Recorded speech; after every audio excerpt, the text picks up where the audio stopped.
Hi hello welcome to net news channel Telugu Warangal నుండి మీ Bhanuprakash. Hello అండి, మీ పేరు? నాగరాజ్ అన్న.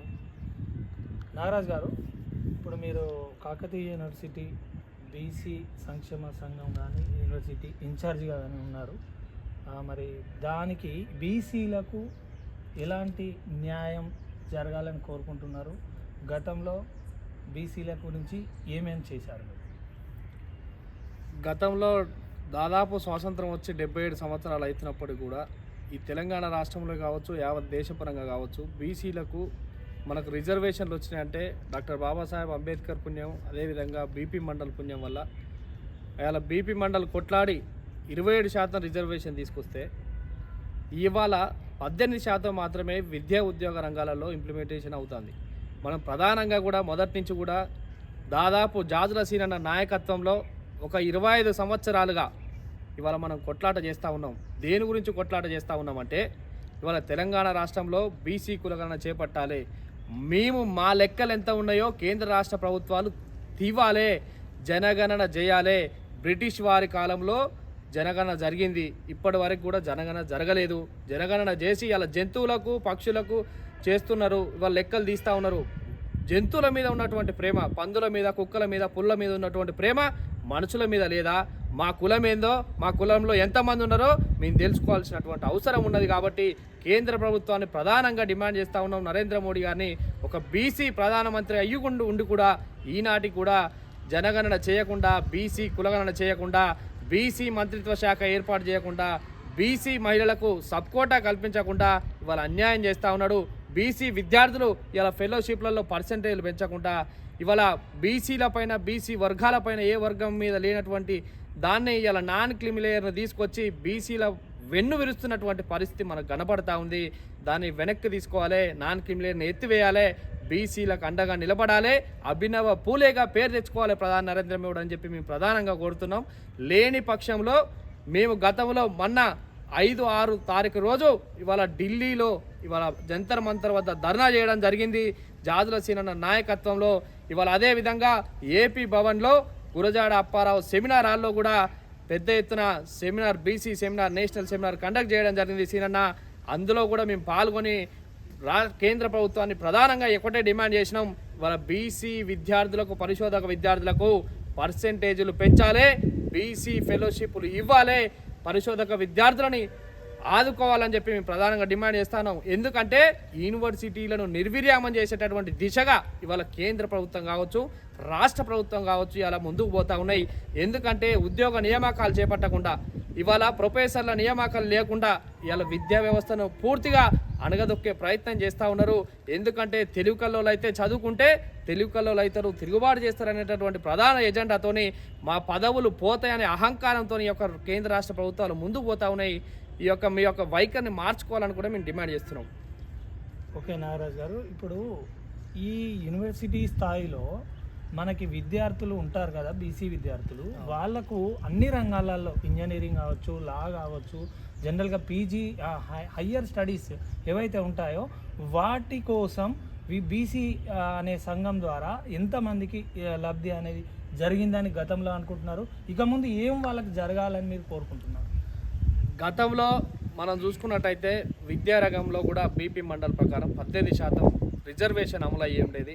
ఇవాళ మనం చూసుకుంటే యూనివర్సిటీలలోనూ చూసుకుంటే విద్యాపరంగా ఇవాళ రిజర్వేషన్ పూర్తిగా దూరం అయ్యేటటువంటి పరిస్థితి ఉన్నది. బీసీలు చదువుకు దూరం అయ్యేటటువంటి పరిస్థితి ఉన్నది. ఇదివరకు ఇదే కాకతీయ యూనివర్సిటీలో చూసుకుంటే బీసీలు అధికంగా ఉండేది. ఇవాళ 100లో ఒక 27% బీసీలు ఉండేటటువంటి వ్యవస్థ మనకు ఉండే. కానీ ఆ వ్యవస్థ పూర్తిగా వాళ్ళ దూరం అయ్యేటటువంటి పరిస్థితి ఉన్నది. ఎందుకంటే ఈడబ్ల్యూఎస్ తీసుకొచ్చి 0.5% లేనటువంటి వాళ్లకు, 2% ఉన్నటువంటి వాళ్లకు ఇవాళ 10% రిజర్వేషన్ కేంద్ర ప్రభుత్వం కల్పించి ఇలా బీసీల పైన ఉక్కుపాదం మోపి బీసీలను విద్య దూరం చేయాలి. బీసీలు చైతన్యవంతమైతే మా పైన తిరుగుబాటు చేస్తారు, మా పదవులు పోతాయి అని చెప్పి అహంకారంతో ఇలా రాష్ట్ర ప్రభుత్వం కావచ్చు, కేంద్ర ప్రభుత్వం కావచ్చు ఇవాళ బీసీలను వెన్ను విరిచి బీసీలను ఉక్కుపాదంతో అణచివేసే కుట్ర అయితే జరుగుతూ ఉంది. దీన్ని అందరూ కూడా బీసీ సమాజం అంతా గమనించాలి. మనం పెద్ద ఎత్తున పోరాటానికి సిద్ధం కావాలని కూడా నేను తెలియజేస్తా ఉన్నా. ఓకే నాగరాజు గారు, నెక్స్ట్ ఇప్పుడు ఏంటంటే ప్రస్తుత ప్రభుత్వం కుల గణన మరియు సామాజిక గణన, విద్య అన్ని రంగాలలో సర్వే అనేది చేస్తుంది. మరి ఎంతవరకు అది సక్సెస్ అవుతుందని మీరు అనుకుంటున్నారు? ఆ సర్వే ద్వారా ఎవరికి న్యాయం చేకూరుతుందని అనుకుంటున్నారు? అయితే అన్న ఇది ఒక కులగణన యావత్ దేశ పరంగానే మనం చూసుకున్నట్టయితే దేశానికి స్వాతంత్రం వచ్చి 77 సంవత్సరాలు అవుతున్నప్పటికీ కూడా ఇవాళ కేంద్రంలో ఉన్నటువంటి బీజేపీ ప్రభుత్వం కులగణన చేపడతలేదు. కానీ రాహుల్ గాంధీ గారు మొన్న జరిగినటువంటి ఎన్నికల్లో వాళ్ళ మేనిఫెస్టోలో బీసీ కులగణన చేపడతాం, స్థానిక సంస్థలలో 42% రిజర్వేషన్ కల్పిస్తామని చెప్పి మాట ఇచ్చిర్రు.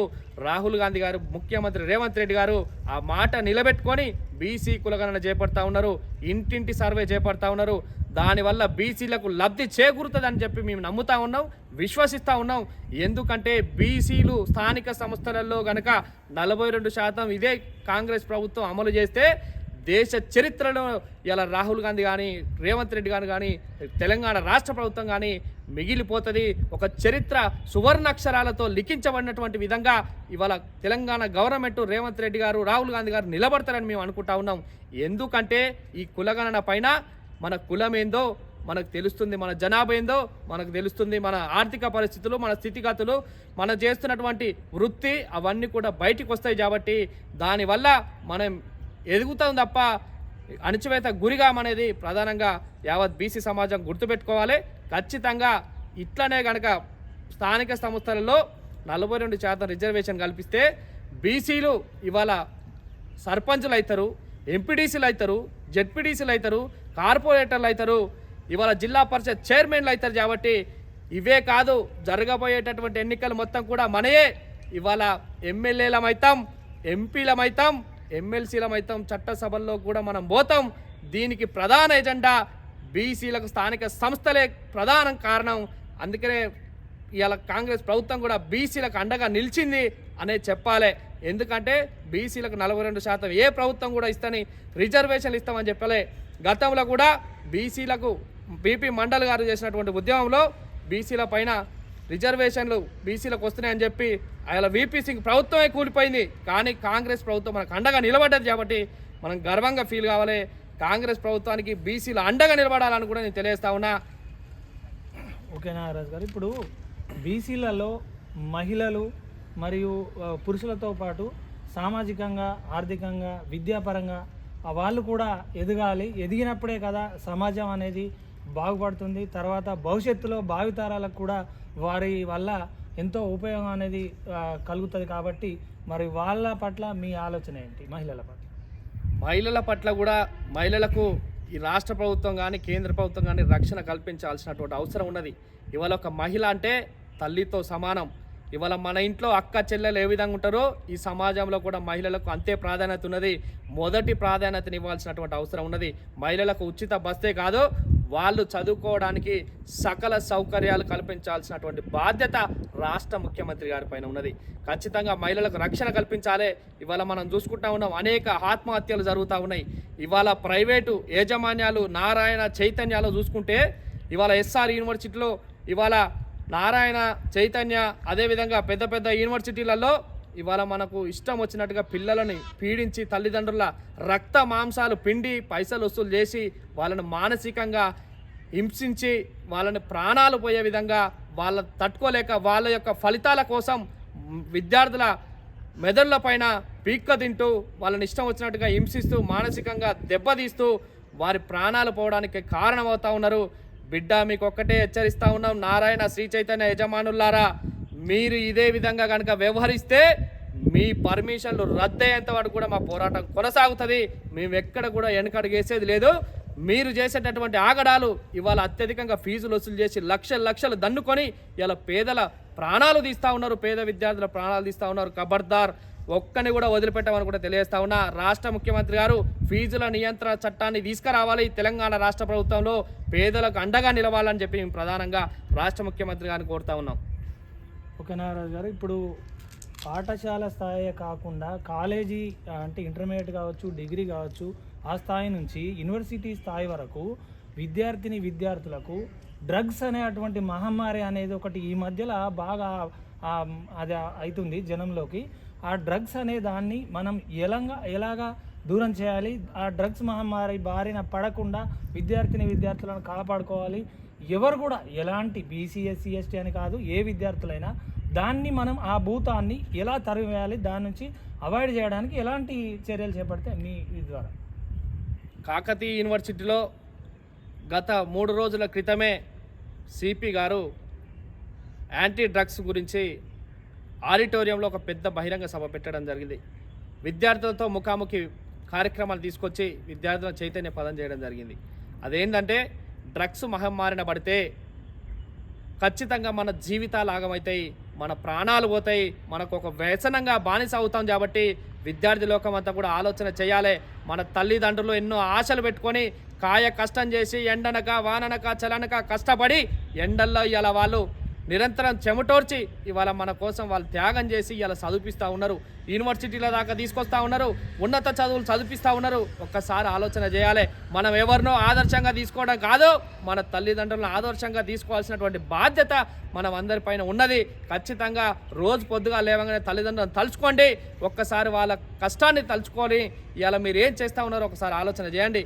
ఇలా మాదక ద్రవ్యాలకు పాల్పడి ఇవాళ మత్తుకు బానిసాయి విద్యార్థి లోకం అంతా కూడా చెడిపోయేటటువంటి పరిస్థితి ఉన్నది. కాబట్టి ఏ ఒక్క విద్యార్థి చెడిపోకుండా రాష్ట్ర ప్రభుత్వం తగిన చర్యలు తీసుకోవాలి. ఎక్కడ ఎవ్వడు కూడా మాదక ద్రవ్యాలు సేవిస్తున్నా అని చెప్పి తెలిసినా వారిని కఠినంగా శిక్షించాలి.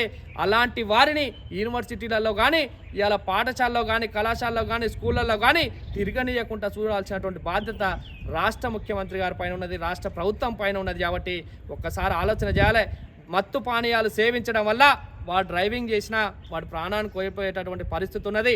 అక్కడ పోయే మార్గంలో కూడా ఎవరికైనా గుద్దితే వాళ్ళు కూడా ప్రాణాన్ని కోల్పోయే పరిస్థితి ఉన్నది. వాడు మానసికంగా ఒత్తిడి గురై తల్లిదండ్రులపైన దాడులు చేసి మన తల్లిదండ్రులు మనం చంపుకునేటటువంటి వ్యవస్థకు అది మితిమీరుస్తుంది. ఆ మత్తులో ఏం చేస్తామో కూడా మనకు తెలియదు. కాబట్టి దయచేసి విద్యార్థి లోకం అంతా కూడా గమనించాలి. మీరు మత్తుకు దూరంగా ఉండాలి. మత్తు పానీయాలే కాదు, ఇవాళ మద్యాన్ని కూడా సేవించకూడదు. విద్యార్థులు మంచి చదువులు చదువుకొని ఉద్యోగాలు కొట్టి మీ యొక్క జీవితానికి సార్థకత తెచ్చుకొని ఒక మంచి గౌరవాన్ని తెచ్చుకొని ఉన్నతంగా ఎదిగి మీ తల్లిదండ్రుల గౌరవాన్ని మీ ప్రాంత గౌరవాన్ని నిలబెట్టాలని చెప్పి మేము ప్రధానంగా రాష్ట్ర బీసీ విద్యార్థి సంఘం పక్షాన విద్యార్థి లోకాన్ని కోరుతా ఉన్నాం. ఓకే నాగరాజు గారు, ఇప్పుడు ఫైనల్గా ఇప్పుడు చట్టసభల్లో కావచ్చు, మరి మనకి ఇక్కడ లోక్సభ రాజ్యసభ అలాంటి వాటి సభలలో కూడా మహిళలకు ఎలాంటి ప్రాధాన్యత అనేది మనకు బీసీ సంఘం నుంచి ఇవ్వాలని కోరుకుంటున్నారు. మహిళలకు చట్టసభలలో ఇవాళ మన బీసీ మహిళలకు బీసీ బిల్లు పెడతా ఉన్నారు. కాబట్టి పార్లమెంట్లో అందులో బీసీ మహిళలకు సబ్ కోటా కల్పిస్తే 33% రిజర్వేషన్ కనుక మహిళలకు వర్తిస్తే ఖచ్చితంగా చట్టసభల్లో 33% బరాబర్ వాళ్ళు నిలబడతారు మహిళలు.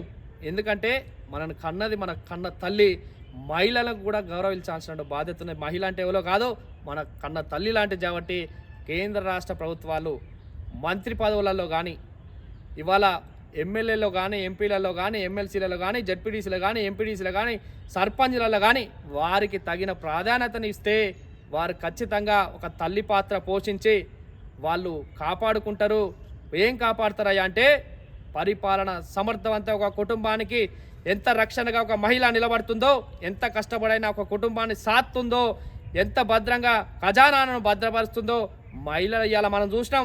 ఆర్థిక శాఖ మంత్రిగా ఉన్నటువంటి ఇవాళ కేంద్రంలో నిర్మలా సీతారామన్, ఆమెను ఒక గొప్పగా మనం ఆదర్శంగా తీసుకోవాలి. ఎందుకంటే కేంద్ర ప్రభుత్వం మహిళలకు ఆర్థిక శాఖ ఇవ్వడం పట్ల ఎంత చారిత్రాత్మక నిర్ణయం, అది ఎంతో గొప్ప విషయమో అది కూడా మనం ఆలోచన చేయాలి. అదేవిధంగా రాష్ట్ర ప్రభుత్వం కూడా మహిళలను ఆదరించాలి, మహిళలకు మంత్రి పదవులు ఇవ్వాలి, మహిళలను చేరదీయాలి, వాళ్ళను కూడా రాజకీయ రంగంలో విద్యా ఉద్యోగ రంగాలలో ముందుకు తీసుకురావాలి, వాళ్ళని చైతన్య పదం చేయాలని చెప్పి మేము ప్రధానంగా కోరుతున్నాం. ఓకే నాగరాజు గారు, ఫైనల్గా ఇప్పుడు మీరు బీసీ విద్యార్థి సంఘం నుంచి కాకతీయ యూనివర్సిటీ తరఫున ఇన్ఛార్జ్గా ఉన్నారు. మరి రేపు రాబోయే తరంలో ఇంకా ముందు ఎలాంటి చర్యలు చేపట్టాలనుకుంటున్నారు? ఫైనల్గా మీరు ఏం మెసేజ్ ఇవ్వాలనుకున్నారు బీసీ సంఘం నుంచి కూడా ఒక 2 మాటల్లో?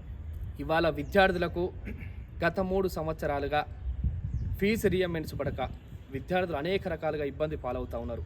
ఇవాళ ప్రైవేట్ కళాశాలలు కూడా మూతపడేటటువంటి పరిస్థితి ఉన్నది. ఇవాళ ఇక్కడ ఉన్నటువంటి విద్యార్థులకి ఇవాళ ప్రభుత్వ పాఠశాలలో కూడా ప్రభుత్వ యూనివర్సిటీలలో కూడా ఫీజులు కడితేనే సర్టిఫికేట్ ఇస్తామని చెప్పి ఇబ్బంది గురిపెడతా ఉన్నారు అధికారులు. కాబట్టి తక్షణమే రాష్ట్ర ముఖ్యమంత్రి గారు ఇవాళ పెండింగ్లో ఉన్నటువంటి 8,000 కోట్ల రూపాయలను ఖచ్చితంగా మీరు వెంటనే విడుదల చేసి ఇవాళ ప్రైవేట్ యజమాన్యాన్ని కావచ్చు, ప్రభుత్వ పాఠశాలను కావచ్చు, ప్రభుత్వ యూనివర్సిటీలను కావచ్చు కాపాడాలి. ప్రభుత్వ విద్యార్థులకు పేద ప్రజలకు అండగా నిలబడాలని చెప్పి మేము ప్రధానంగా కోరుతున్నాం.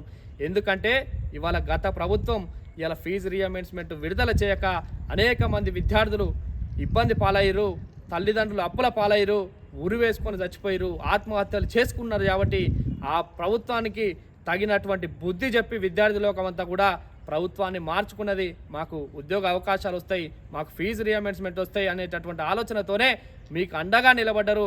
దాన్ని మీరు గుర్తించాలి. మీరు ఏ సభలో మాట్లాడినా కూడా మా శ్రీకాంతాచారి, ఒక వేణుగోపాలు ఇవాళ విద్యార్థి అమరవీరుల త్యాగాన్ని మీరు స్మరిస్తున్నందుకు మేము గర్వంగా ఫీల్ అవుతా ఉన్నాం. అదేవిధంగా విద్యార్థులకు కూడా అండగా నిలవాలంటే, విద్యార్థుల భవిష్యత్తు మారాలంటే మీరు విద్యార్థులకు అండగా నిలవాలి. వారి ప్రయోజనాలని ఆధారంగా చేసుకొని మొన్న పెంచిరు 40% మెస్ ఛార్జీలు పెంచిరు. అది మన ఛార్జీలు పెంచడంతో విద్యార్థులకు మెరుగైనటువంటి ఆహారం అందిస్తామని చెప్పారు. అది ఇప్పటివరకు అమలు కాలేదు. ఈరోజు ముఖ్యమంత్రి గారు, డిప్యూటీ మంత్రి గారు ఇవాళ స్థానికంగా ఉన్నటువంటి మంత్రులందరినీ కూడా ఇవాళ 40% ఏదైతే పెంచిరో మెస్ ఛార్జీలు దాన్ని అన్నిటిని కూడా అన్ని హాస్టల్లో తిరిగి ప్రధానంగా ఇంప్లిమెంటేషన్ చేస్తామని చెప్పి స్థానికంగా ఉన్నటువంటి కలెక్టర్ గారు కూడా మాట్లాడడం జరిగింది. ఈరోజు అది అమలవుతుందని కూడా మేము భావిస్తూ ఉన్నాం. ఖచ్చితంగా మీరు అది యొక్క మెస్ ఛార్జీలను వెంటనే విడుదల చేయాలి. ఇవాళ గురుకులాలకు కావచ్చు, మహాత్మా జ్యోతిరావు పూలే హాస్టల్కి కావచ్చు, ఏ కస్తూర్బా హాస్టల్కి కావచ్చు, ఎస్సీ ఎస్టీ బీసీ మైనార్టీ ఏ హాస్టళ్ళకైనా మీరు ఆ మెస్ ఛార్జీలు విడుదల చేస్తే నాణ్యమైనటువంటి భోజనం వాళ్ళకు అందించినటువంటి వాళ్ళు అవుతారు. వాళ్ళకి ఎలాంటి ఇప్పుడు మనం చూసినాం ఇవాళ ఎంతోమంది విద్యార్థులు హాస్టళ్లలో చదువుకునేటటువంటి చిన్నారులు వారి బంగారు భవిష్యత్తు నాశనం అయ్యేటటువంటి పరిస్థితి ఉన్నది. కలుషిత ఆహారం వారికి పెట్టడం వల్లనే వాళ్ళు ప్రాణాలు కోల్పోతూ ఉన్నారు, ఇవాళ అస్వస్థతకు గురవుతూ ఉన్నారు. కాబట్టి ఇవాళ రాష్ట్ర ముఖ్యమంత్రి గారు వాళ్ళపైన ప్రేమను కనబరిచి వెంటనే మెస్ ఛార్జీలను విడుదల చేయాలి, వారికి అండగా నిలబడాలి. ఇవన్నిటి కారణమవుతున్నారు కాబట్టి విద్యాశాఖ మంత్రిని నియమించాలని చెప్పి మేము ప్రధానంగా డిమాండ్ చేస్తూ ఉన్నాం. లేని పక్షంలో ఇవాళ రాష్ట్ర ప్రభుత్వం పైన కూడా పెద్ద ఎత్తున ఉద్యమాలు చేయడానికి సిద్ధంగా ఉన్నాం. వెనుకాడే ప్రసక్తి లేదు. అత్యధికంగా మా బీసీ బిడ్డలు, మా బీసీ నిరుద్యోగులు ఇబ్బంది పడుతూ ఉన్నారు. కాబట్టి ఎక్కడ ఊకేది లేదు, ఎవ్వరి భయపడేది లేదు. బరాబర్ కొట్లాడతాం. మాకు అండగా నిలిస్తే మిమ్మల్ని ప్రేమిస్తాం, ఆదరిస్తాం. మా పైన ఒత్తిడి తీసుకొస్తే మటుకు పిడికిలి బిగించి కొట్లాడతామని కూడా ఒక రాష్ట్ర ముఖ్యమంత్రి గారికి, రాష్ట్ర ప్రభుత్వానికి హెచ్చరిస్తా ఉన్నా. నా పేరు ఆరగ నారాజ్, బీసీ విద్యార్థి సంఘ రాష్ట్ర ఉపాధ్యక్షుని, Kakatiya university in-charge, research scholar. Okay, thank you అండి, ధన్యవాదాలు. ఓకే.